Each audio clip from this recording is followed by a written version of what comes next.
Mariana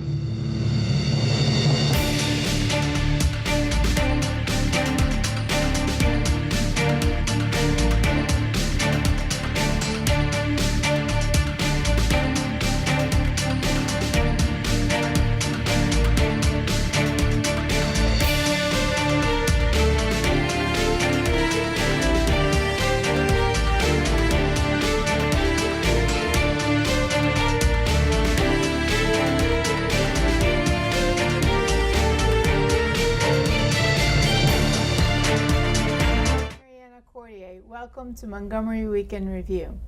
3 Rotary clubs from around the world are working on a water project in India to benefit an area that needs more drinking water. Bob Sonawane, a member of the North Bethesda Rotary, will describe the way clubs work together internationally to meet the challenge of large projects. The 2019 session of the Maryland State Legislature is over. The Committee for Montgomery can now look back at its efforts to educate and influence lawmakers. Maria Maisto, the Executive Director of CFM, will review her first experience with the Maryland session. Magruder High School English teachers are working with the League of Women Voters to develop a unit within an advanced placement course, which will allow students to better understand how to develop reasoned positions on issues and then advocate for them. Elaine Apter, the co-president of the Maryland League, will explain this new educational opportunity for the students. The challenges of Alzheimer's disease will affect more and more families as a large number of baby boomers live longer. Henry Hailstock, who comments for this program, has some thoughts. So Bob, thank you for coming on the show and being such a great representative for the Rotary clubs. Well, thank you. My name is Bob Sonawane, as you introduced me. I'm a member of the Rotary Club at North Bethesda. And the project that we are doing is a project that 3 clubs are involved. The one is North Bethesda Rotary Club, 1 club in New Zealand, and the club that we are working with is in city called Pune, which is the club is called the Downtown Pune Club. And that's in a part of near a very large city in India. It's a very large city. It's the 7th largest city in India, which is about 120 miles northwest of Bombay. It's an educational center. Actually, it's called the Oxford of India, basically. Oh, yeah. And they need to have better and cleaner water. Is that correct? Correct. The club actually has several projects. One of the projects that they approached me through a friend, and they said, we have a serious problem in the hilly area in the district, the Pune district, and where about 2,500 people don't have a drinking water. Oh, wow. Yeah, and that's such a fundamental, right? Clean drinking water. We take that for granted here. Yeah. And so what we thought that this is a humanitarian project that we could help the people to get the drinking water. The rainfall is very erratic, about less than 20 inches per year. And there are wells there which are not very well, not well built wells. So what we thought that we could build new wells in that area so that they can get the drinking water, as well as some farming, for farming purposes too. Well, you know what I thought was really interesting earlier when you were talking to me about this was how the project came to your attention here in Bethesda, Maryland. Correct. So I was in the social gathering as one of somebody's wedding anniversary, and so I always wear my Rotary pin. And so the gentleman, he saw the Rotary pin. He said, "Are you a Rotarian?" I said, "Yes." He said, "I'm also Rotarian. I'm a past president of the club back in Pune." And this is how we met. And he said, "Well, can we talk? Would you be able to sponsor the project?" I'm also the international director for our Rotary Club in North Bethesda. So we got together after that social gathering, and he was there only for 8 days. I said, "Well, let's talk about it." Within no time, he and I sat down at the computer and wrote the project together. And I said, "Well, we don't have the funds." So I'll raise the funds. So within 4 or 5 weeks, I was able to raise about $14,000 from friends and families. How did New Zealand get involved? How did you well, get to New so Zealand? actually the New Zealand, I did not contact New Zealand the club. The club we were short of funding. And so they said, well, we have a club here in New Zealand. Would you like to work with them? And so they pitched in some help. So the way it works, so we have each club, here are about 74 clubs in Washington metropolitan area. And so I thought that since I have enough money, I don't need to approach the other clubs in the area at all. And But so the Rotary, you know, my dad was a Rotary member, Yeah. and he used to tell me that it's a philanthropic It is a organization. philanthropic. And a lot of people don't realize that. yeah, the Rotary is the 110, Rotary International is a 110-year-old organization. It's one of the biggest philanthropic organizations. Last year they supported about international $87 million projects. Wow. And so Rotary is the one who took the polio out of this world. Yeah. The only 3 countries are left in the world has some polio left. The Rotary is the biggest organization, philanthropic organization, a few billion-dollar organization, and it's all the friends and the families and coming together in the community and joining the club. So, And how do you become a member of Rotary? well, I knew somebody in the Rotary Club. He said, would you like to join it? It's it's an honor to join the Rotary Club anywhere, because you are doing a service to the community, not only in your own community, but across the world, wherever you find opportunities to work with. Will this project give employment to the people in India? No, it's not an employment. It's providing the drinking water to these people, Right. so they don't have the drinking water. How would you, getting back to this project, how will you aid in getting the fresh water as far as the New Zealand and you? How would you start doing that? And you've got about 30 seconds. Okay, what we thought that probably the best way is there's a lot of erosion in that area. So if we increase the water table in that area, that way that the wells would have a good supply of water, and also increase the water table. So that's how we got involved in that, and that will provide the water sustainable for a long period of time. So if anyone really has any interest, they can go to the Rotary websites or look it up on the internet and join. Anybody in the Montgomery County is interested. There are several clubs here in this area which actually meet every week. We meet every week. All the clubs meet every week, Okay. either for breakfast or lunch or dinner. Awesome. Well, thank you so much, and I hope you'll consider coming back on the show. Okay, thank you. Thank you. So Maria, CFM. Yes. Who is Committee for Montgomery? Committee for Montgomery actually has many Rotary members among our members. So Committee for Montgomery is a nonprofit coalition of business, labor, education, civic, and community groups that advocates to the Maryland State Legislature on behalf of issues of importance to the county. And this year has been a transitional year for us. It's my first year with Committee for Montgomery. Thank you. You're the executive director. I'm the first full-time executive director, and I'm trying to implement a really ambitious strategic plan that the board put together to try to make CFM more effective in its advocacy.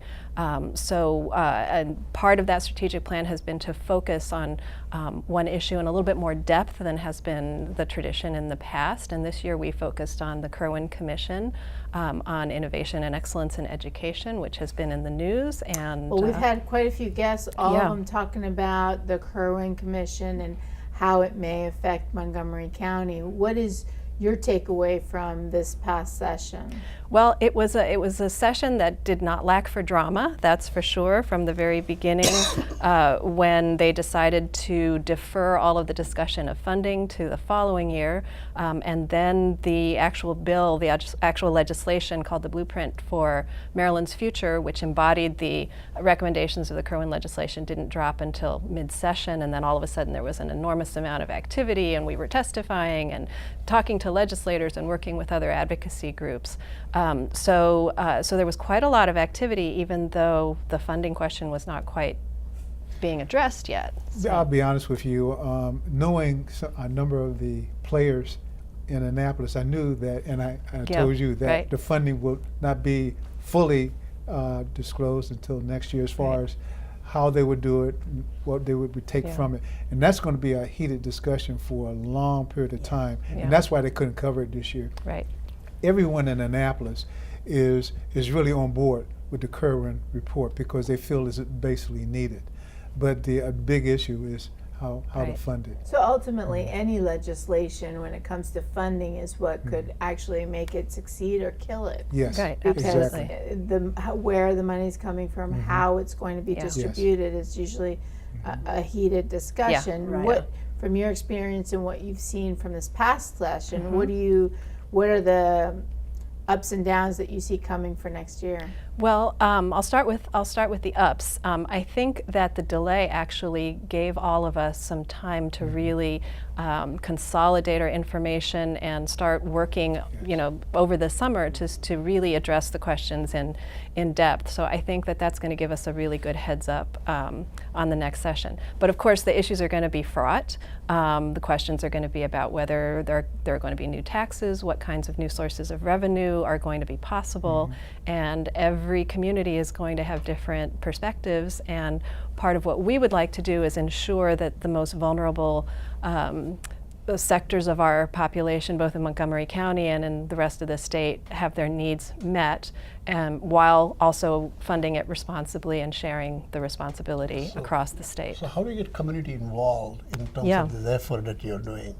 Well, we encourage people to come to our meetings. It's possible to be a general member of CFM. We're in the process right now of recruiting new board members. So if you go to our website and you're interested, you can do that. But part of what we are trying to do is engage with the community a little bit more here. Right, educate people about what the Kirwan Commission means, why it's important that we figure out how to get it funded. Yeah. And I have to make a promo. The League of Women Voters at their banquet at their state convention, which is going to be in Montgomery County, will have Dr. Kirwan as their guest speaker. So if you want to hear from the horse's mouth, and it'll be June 8th, and you can go on the state website, lwvmd.org, to get a reservation, because I think it will be very, very interesting. And of course, Montgomery County always has this fight because everybody feels we are so rich. And yet, Montgomery County is changing, and that formula is going to be very, very important. So just to put a plug on, Rotary International support a lot of educational activities around the world, including this country. Yes, absolutely, and we need that. And our annual meeting on June 3rd is actually going to focus on these big funding questions as well. It's going to be key. And I think we need to start as soon as possible to discuss where that money is coming from. Because it will affect some of the programs we already have and need. So we need to look at that. I know this is a very important program, but we need to really think wisely as how much money and where the money is coming from. And with that's the key. 15 seconds left, what is the last thing you want to leave with our audience? Well, I just encourage folks to follow the issues around Kirwan, and you can do it through Committee for Montgomery as we really step up our efforts to engage with the community. Go on the website. Thank you so much, and congratulations. Good job for this past year. We have to take a break. Be right back.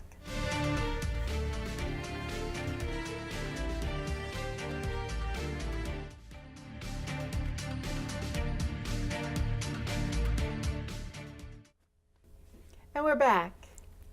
Elaine, welcome back to the show. Thanks, it's great to be back. So you always have such interesting stories, and the League of Women Voters always so involved. It's great to hear that you guys are teaming up with our students. This is one of the most fascinating projects I've been involved with. We have some advanced placement English teachers, and students do a paper, and what they wanted to do was do it the way the League does a paper, because they wanted something at the end that the students could actually work with. Well, and the League has a really good formula, because you don't just decide what issues you're going to look at and how you're going to decide whether you support them or not. There's a process. There is a very formal process, and the first is selecting the topic, and the students had done that when I came to the classroom yesterday. Then they talk about the parameters and how they're going to do the research. They will write a paper which has to be unbiased, that's one of the hardest parts. They have to look at both sides, Then they have some consensus questions, and then if there is consensus, and this is where the consensus question and the actual action is where a lot of papers don't go. Students do a research paper. Yes, they find a lot of information and it sits there. But these students are really working with things that they are interested in. So one group is doing, which I thought was very interesting, is funding for education. Another one is doing homework. Another one is doing graduation requirements. And so they're really doing things that will affect them. What grade level the students are? These are 11th graders. So, and that one of their questions was, okay, if we have consensus, how long will it take to get action? And I just said it was like 90 years before the women got the vote. And this is one of the... Way to go to So one of the things was, you might be out of Magruder High School, but if that position stands, you have classes coming up that could work on that position if it's something they really believe in, and work with, say, PTA or teachers or other, or groups like ours, groups like yours, and come together. And if they say homework should not be over a vacation, that should be a vacation. That is something that those students can advocate with. What's the enthusiasm? There's a lot of enthusiasm from the part of the students. The students were amazing, and that was so good to see. You always hear the negative. These students were so involved and asked questions that were really interesting, like how often do graduation requirements get updated? And of course, who does the funding? For who is the one that sets homework assignments? We really don't know some of these, or they didn't, and that's going to be the basis of their research. You know what I like about this program? You got the students doing analytical work, teamwork, developing an idea, and looking at resources. To do all this. And to have an 11th grader do it, by the time they get into 12th grade, they'll be good candidates for a lot of employers before they go to college to give them internships. It also helps them to leadership and identifying. Yes, and they'll be interviewing people. But one of the most interesting things, because wait a minute, this is like civic education and government. What is it doing in an English class? And that scares the daylights out of me, because everything should overlap. Yeah, absolutely. I mean, and that's what civic education is one of the things that when we have trouble with government and elections and stuff, the first thing they say is the students, nobody understands civic education, they don't get civic education. They should be getting civic education continuously in almost every classroom. The environment should be in the sciences, and one of the English teachers was doing Thoreau and doing environment. So if you've got a good teacher, it should all come together. It is not isolated, one subject. Here's English, and forget English when you go to science. And so some of these teachers are really doing a super job, and of course the students are involved because they're they're getting together and working. Or if you remember in school when they were studying, education and teaching, everything is supposed to be interrelated. Yes. And the teacher should be the facilitator. Exactly. The students should be in active learning. Yeah. And hopefully, and what I saw at Magruder in these classes is exactly what's happening. And that's the last word. We need more time, but we unfortunately don't have it. But thank you so much, Elaine. Until next time, right? Next time. Well, Henry, so I forgot, what is it that we're going to be talking about? Is that supposed to be talking about something? No, yes. we joke about it, but it's a growing concern because of the population. As we were talking in the green room, is something that has grown since the population is getting older now. Right. More people are living longer, and that's the key. It's a shame that we're not getting the funding that we need to really study this. And to think, the baby boomers, they're not only getting older, but they're living longer. Yes. So it's not just the early onset, it's, what's developing in the older years. And see, the thing that the study has found is the fact that the onset of the disease, the symptoms for cognitive problems can go up to 3 decades early. So the sooner that you start doing some things, the less opportunities you have for developing that disease or really knocking out some of the disease, period. And So what when are you the say- things we can do? Yeah. We're all and eager because to we- learn. exactly. Yeah, we all jumped. What are the like, things what we're are talking they? about, Henry? Well, you look at the this disease, it really plays on our memory. Let's put it that way. And the things that we need to basically look at are how we live. Let me just in general. And as I was saying, when we were talking in the green room, is the fact that we need to look at our lifestyle. Our lifestyle is key. And since we know now that we can start seeing some of these symptoms as early as 3 decades in advance, there are things that we can do to reduce the opportunity So, Henry, or really delay it, even though we have the determination genetically, to be honest with you. So since you mentioned the genetic predisposition of a disease, besides the genetic causes, are there any environmental risk factors that's involved in early life that may contribute towards the disease? Well, environmental is always going to affect us, but there's some things that we can do personally. Let's take exercise.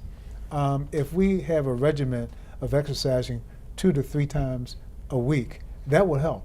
Aerobic exercise alone, I mean the walking, the jogging, getting on the Stairmaster or elliptical machine, just doing that. You don't have to be the one that's trying to get in shape for the Olympics or the Masters meet or anything like that, but just doing that alone will help develop the gray matter that will build up in your brain for the memory, the section of the memory. Does it have Are to there be any like early- going to the gym, informal, because so many people are busy? Can you like climb your stairs or You can go park into- far out? You could be exercising Parking right lot. now, to be honest with you. Just the thing of tightening your stomach and counting to 20, that's equal to a sit-up, There you to go. be honest with you. And some people, sit here and hold their hands. If you put pressure on your hands there, that helps. Every little bit helps. And, during the day, you don't have to go to a gym. Just walking up and down the steps, even doing what push-ups you can do, helps your heart muscle, not to mention your brain, because the more aerobic work that you do to increase the blood flow to your brain will develop the cells necessary to the cortex. And the intake in of the cortex. protein is also important from Yes. what you're saying. Yeah. Well, eating is definitely important, and I don't have to tell you the amount of stuff that you need to, because every advertising in the world is telling you that. Right. But the key is that you need to basically work your body, because your body was not developed for sedentary activity. I have 2 questions. One, early markers of a disease, early biomarkers of a disease, and the second is what are we trying to do in terms of educating the public at large that the things that you just mentioned. We'll take the latter first. Yeah. Is what we're doing now. Talk And about you've got it. a minute, so do it Talking quick. about it. But what you're talking about, the former, is basically, as I said, 3 decades in advance. Really, if you see yourself slipping as far as memory is concerned, little things, that might be a marker, or it may not be. It really depends. But it's the memory that really sets you off.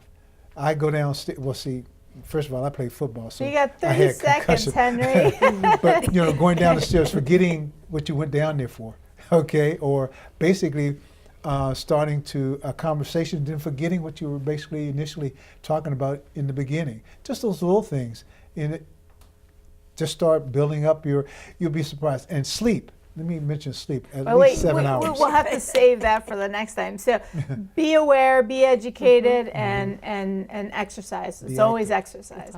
So thank you, all of you, for joining me this week, and thank you for joining all of us for this week's edition of Montgomery Week in Review. I'm Mariana Cordier.